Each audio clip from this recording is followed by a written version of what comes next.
To watch this topic in Hindi, skip the video to 2 minutes 59 seconds.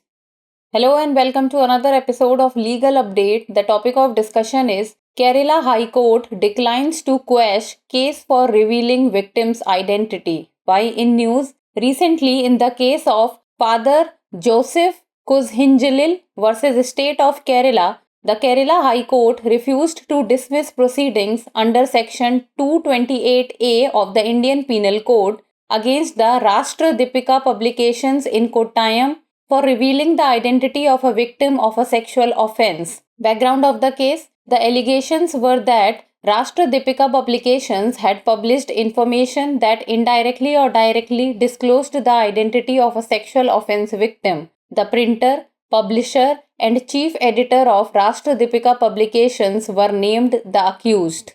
They argued that the publication did not directly reveal the victim's identity. However, the public prosecutor contended that the published details could lead to the victim's identification. The petitioners approached the Kerala High Court to quash the proceedings against them. Court observation: the bench of Justice A. Badruddin noted that the publication contained necessary inputs that could disclose the victim's identity, thus attracting the offense under Section 228A of Indian Penal Code. Consequently, the court dismissed the petition to quash the proceedings.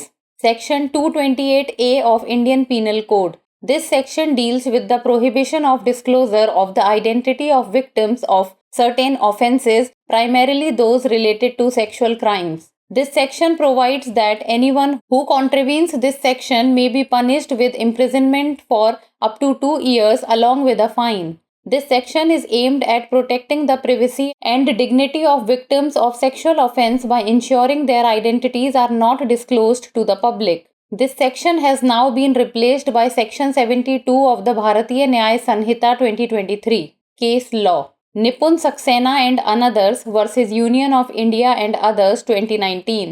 In this case, the Supreme Court emphasized the importance of protecting the privacy of rape and POCSO, protection of children from sexual offenses victims. Now it's time for the practice question.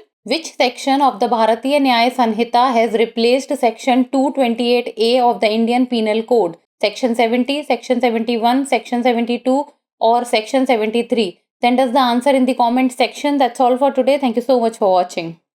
Kerala high court ने पीड़िता की पहचान उजागर करने का मामला रद्द करने से किया इनकार। चर्चा में क्यों?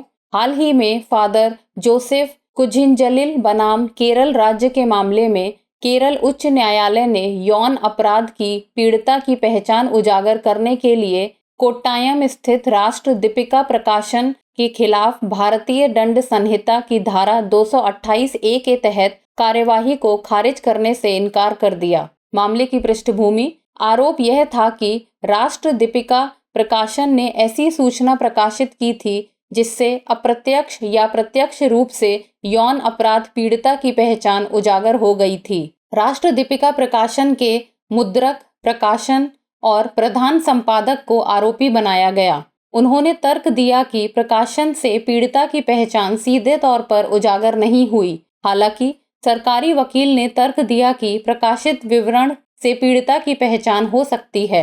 याचिकाकर्ताओं ने अपने खिलाफ कार्यवाही रद्द करने के लिए केरल उच्च न्यायालय का दरवाजा खटखटाया। न्यायालय का अवलोकन: न्यायमूर्ति ए बदरुद्दीन की पीठ ने न्यायालय ने पाया कि प्रकाशन में ऐसी आवश्यक जानकारी थी जिससे पीड़िता की पहचान उजागर हो सकती थी, इसलिए यह भारतीय दंड संहिता की धारा 228A के तहत अपराध बनता है। परिणाम स्वरूप न्यायालय ने कार्यवाही रद्द करने की याचिका खारिज कर दी। भारतीय दंड संहिता की धारा 228A। यह धारा कुछ अपराधों, मुख्यतः यौन अपराधों से संबंधित अपराधों के पीड़ितों की पहचान के प्रकटीकरण पर रोक लगाने से संबंधित है। इस धारा में प्रावधान है कि जो कोई भी इस धारा का उल्लंघन करेगा उसे जुर्माने के साथ साथ 2 वर्ष तक के कारावास की सजा दी जा सकती है। इस धारा का उद्देश्य यौन अपराधों के पीड़ितों की गोपनीयता और सम्मान की रक्षा करना है, ताकि यह सुनिश्चित किया जा सके कि उसकी पहचान सार्वजनिक ना की जाए। इस धारा को अब भारतीय न्याय संहिता 2023 की धारा 72 द्वारा प्रतिस्थापित किया गया है। संबंधित केस निपुण सक्सेना एवं अन्य बनाम भारत संघ एवं अन्य 2019।